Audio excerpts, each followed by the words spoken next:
So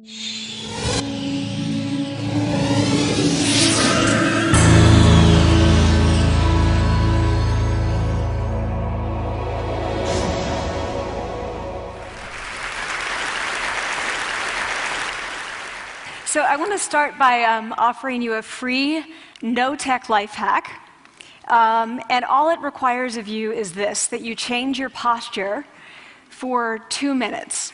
But before I give it away, I want to ask you to right now do a little audit of your body and what you're doing with your body. So how many of you are sort of making yourselves smaller? Maybe you're hunching, crossing your legs, maybe wrapping your ankles. Sometimes we hold on to our arms like this. Sometimes we spread out. I see you. So I want you to pay attention to what you're doing right now. We're going to come back to that in a few minutes, and I'm hoping that if you sort of learn to tweak this a little bit, it could significantly change the way your life unfolds. So we're really fascinated with body language, and we're particularly interested in other people's body language.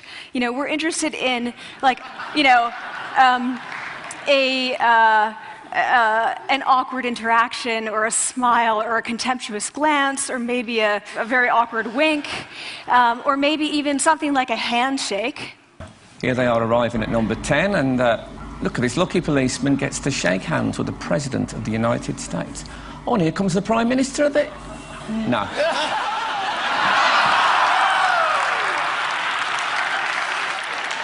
So a handshake, or the lack of a handshake, can have us talking for weeks and weeks and weeks, even the BBC and the New York Times. So obviously, when we think about nonverbal behavior or body language, but we call it nonverbals as social scientists, it's language. So we think about communication. When we think about communication, we think about interactions. So what is your body language communicating to me? What's mine communicating to you? And there's a lot of reason to believe that this is a valid way to look at this. So social scientists have spent a lot of time looking at the effects of our body language or other people's body language on judgments. And we make sweeping judgments and inferences from body language. And those judgments can predict really meaningful life outcomes, like who we hire or promote, who we ask out on a date. For example, Nalini Ambady, a researcher at Tufts University, shows that when people watch 30-second soundless clips of real physician-patient interactions, their judgments of the physician's niceness predict whether or not that physician will be sued. So it doesn't have to do so much with whether or not that physician was incompetent, but do we like that person and how they interacted? Even more dramatic, Alex Todorov at Princeton has shown us that judgments of political candidates' faces in just 1 second predict 70% of US Senate and gubernatorial race outcomes. And even, let's go digital, emoticons used well in online negotiations can lead you to claim more value from that negotiation. If you use them poorly, bad idea, right? So when we think of nonverbals, we think of how we judge others, how they judge us, and what the outcomes are. We tend to forget, though, the other audience that's influenced by our nonverbals, and that's ourselves. We are also influenced by our nonverbals, our thoughts and our feelings and our physiology. So what nonverbals am I talking about? I'm a social psychologist. I study prejudice, and I teach at a competitive business school. So it was inevitable that I would become interested in power dynamics. I became especially interested in nonverbal expressions of power and dominance.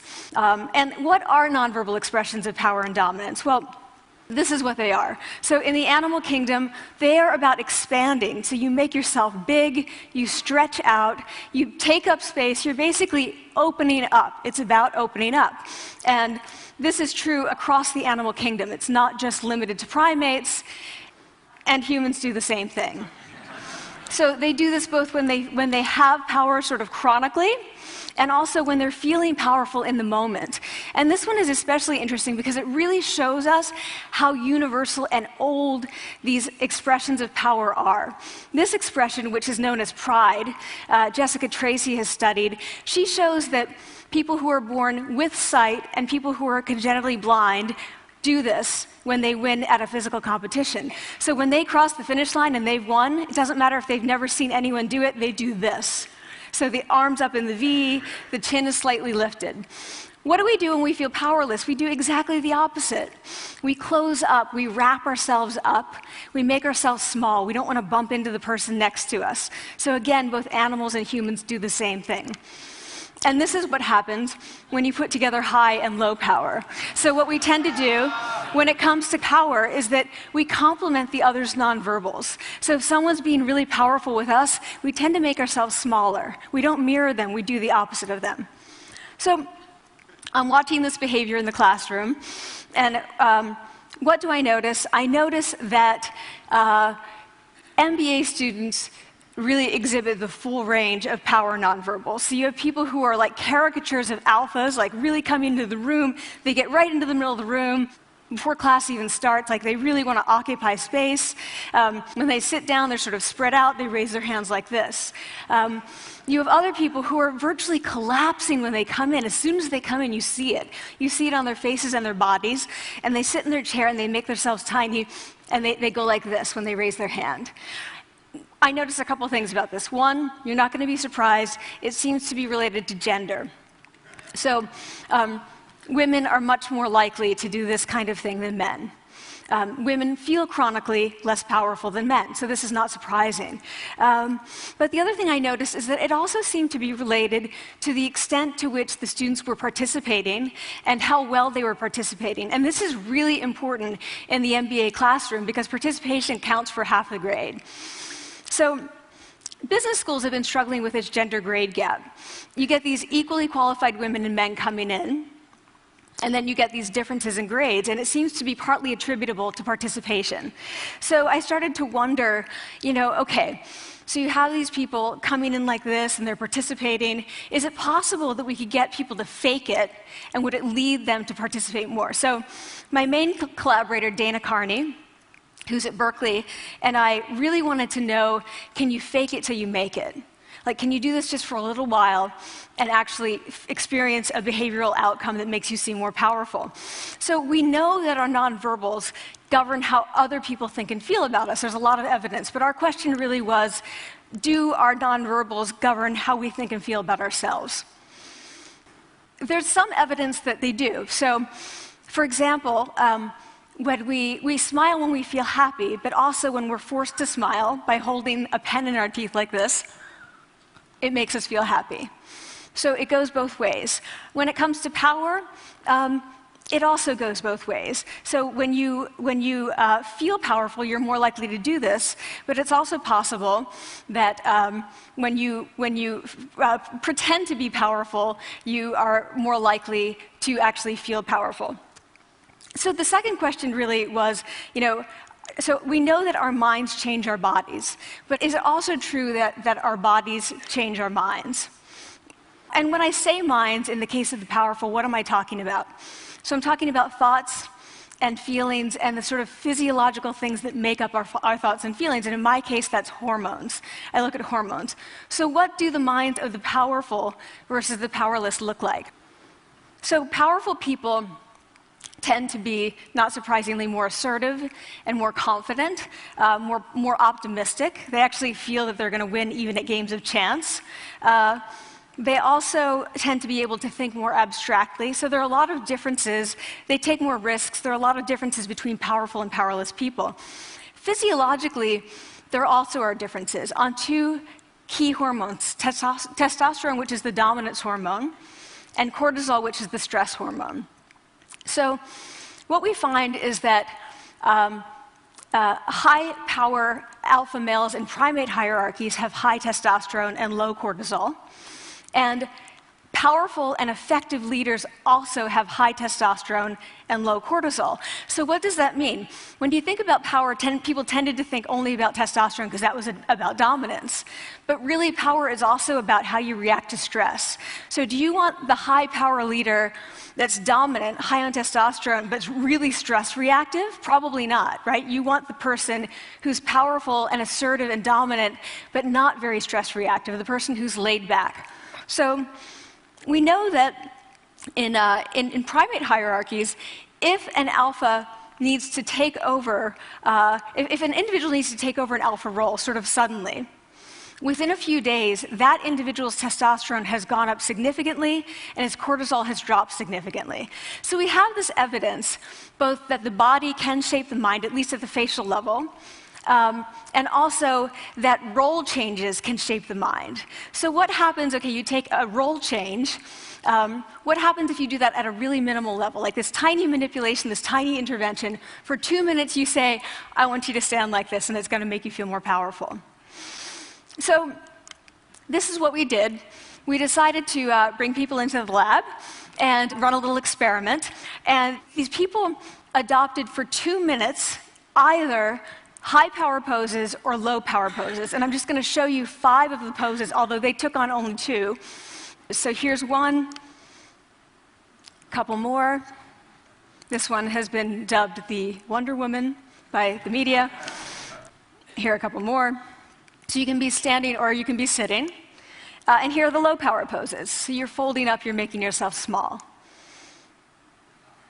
This one is very low power. When you're touching your neck, you're really kind of protecting yourself. So this is what happens. They come in, they spit into a vial. We, for 2 minutes, say, you need to do this or this. They don't look at pictures of the poses. We don't want to prime them with the concept of power. We want them to be feeling power, right? So 2 minutes they do this. We then ask them, how powerful do you feel on a series of items? And then we give them an opportunity to gamble. And then we take another saliva sample. That's it. That's the whole experiment. So this is what we find. Risk tolerance, which is the gambling. What we find is that when you're in the high power pose condition, 86% of you will gamble. When you're in the low power pose condition, only 60%. And that's a pretty whopping significant difference. Here's what we find on testosterone. From their baseline when they come in, high power people experience about a 20% increase, and low power people experience about a 10% decrease. So again, 2 minutes and you get these changes. Here's what you get on cortisol. High power people experience about a 25% decrease, and the low power people experience about a 15% increase. So 2 minutes lead to these hormonal changes that configure your brain to basically be either assertive, confident, and comfortable, or really stress reactive, and feeling sort of shut down. And we've all had that feeling, right? So it seems that our nonverbals do govern how we think and feel about ourselves. So it's not just others, but it's also ourselves. Also, our bodies change our minds. But the next question, of course, is, can power posing for a few minutes really change your life in meaningful ways? So this is in the lab, it's this little task, it's just a couple of minutes. Where can you actually apply this, which we cared about, of course. And so we think it's really what matters, where you want to use this is evaluative situations, like social threat situations. Where are you being evaluated? Either by your friends, like for teenagers, it's at the lunchroom table. It could be, for some people, it's speaking at a school board meeting. It might be giving a pitch, or giving a talk like this, or doing a job interview. We decided that the one that most people could relate to, because most people had been through, was the job interview. So we published these findings, and the media are all over it, and they say, okay, so this is what you do when you go in for the job interview, right?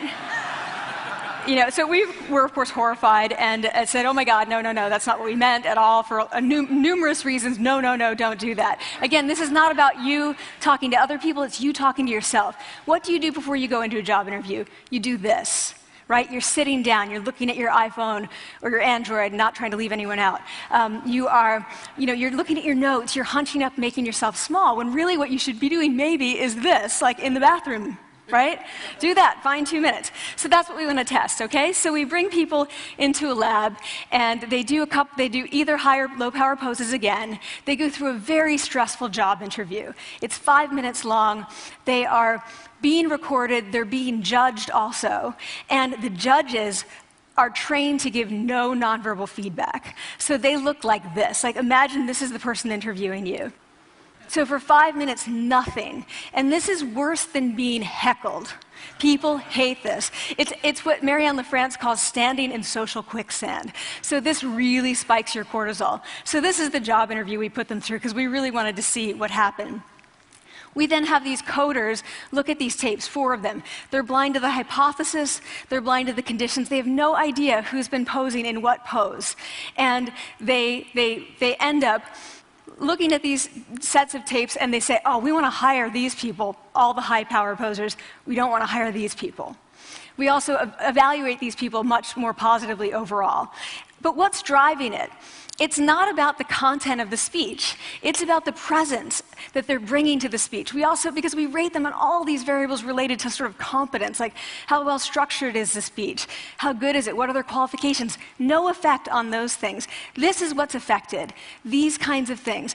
People are bringing their true selves, basically. They're bringing themselves. They bring their ideas, but as themselves, with no, residue over them. So this is what's driving the effect or mediating the effect. So when I tell people about this, that our bodies change our minds and our minds can change our behavior and our behavior can change our outcomes, they say to me, it feels fake, right? So I said fake it till you make it. It's not me. I don't want to get there and then still feel like a fraud. I don't want to feel like an imposter. I don't want to get there only to feel like I'm not supposed to be here. And that really resonated with me because I want to tell you a little story about being an imposter and feeling like I'm not supposed to be here. When I was 19, I was in a really bad car accident. I was thrown out of a car, rolled several times. I was thrown from the car, and I woke up in a head injury rehab ward. And I had been withdrawn from college, and I learned that my IQ had dropped by 2 standard deviations, which was very traumatic. I knew my IQ because I had identified with being smart, and I had been called gifted as a child. So I'm taken out of college. I keep trying to go back. They say, you're not going to finish college. There are other things for you to do, but that's not going to work out for you. So I really struggled with this, and I have to say, having your identity taken from you, your core identity, and for me it was being smart, having that taken from you, there's nothing that leaves you feeling more powerless than that. So I felt entirely powerless. I worked and worked and worked, and I got lucky and worked and got lucky and worked. Eventually I graduated from college. It took me 4 years longer than my peers. And I convinced someone, my angel advisor, Susan Fisk, to take me on. And so I ended up at Princeton, and I was like, I am not supposed to be here. I am an imposter. And the night before my first year talk, and the first year talk at Princeton is a 20-minute talk to 20 people. That's it. I was so afraid of being found out the next day that I called her and said, I'm quitting. She was like, you are not quitting, because I took a gamble on you and you're staying. You're going to stay, and this is what you're going to do. You're going to fake it. You're going to do every talk that you ever get asked to do. You're just going to do it and do it and do it, even if you're terrified and just paralyzed and having an out-of-body experience until you have this moment where you say, oh my gosh, I'm doing it. I have become this. I am actually doing this. So that's what I did. 5 years in grad school. A few years, I'm at Northwestern. I moved to Harvard. I'm at Harvard. I'm not really thinking about it anymore, but for a long time I had been thinking, not supposed to be here, not supposed to be here. So at the end of my first year at Harvard, a student who had not talked in class the entire semester, who I had said, look, you got to participate or else you're going to fail, came into my office. I really didn't know her at all. And she came in totally defeated, and she said, I'm not supposed to be here.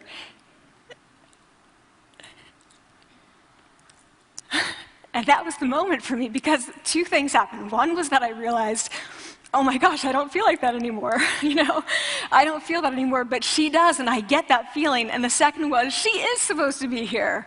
She can fake it, she can become it. So I was like, yes, you are. You are supposed to be here, and tomorrow you're going to fake it, you're going to make yourself powerful, and, you're going to...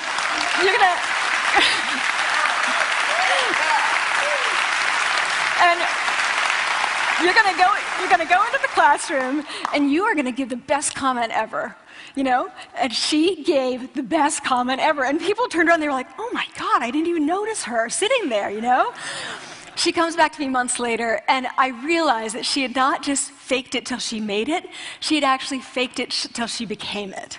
So she had changed. And so I want to say to you, don't fake it till you make it. Fake it till you become it. It's not do it enough until you actually become it and internalize. The last thing I want to leave you with is this.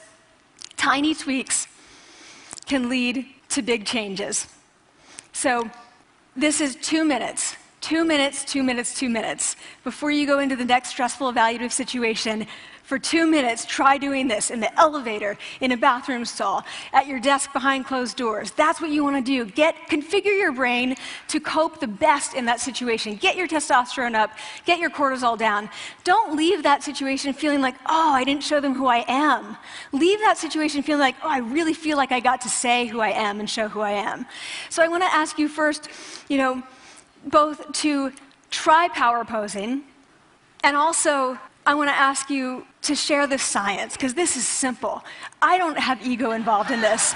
Give it away. Share it with people, because the people who can use it the most are the ones with no resources and no technology and no status and no power. Give it to them, because they can do it in private. They need their bodies, privacy, and 2 minutes, and it can significantly change the outcomes of their life. Thank you.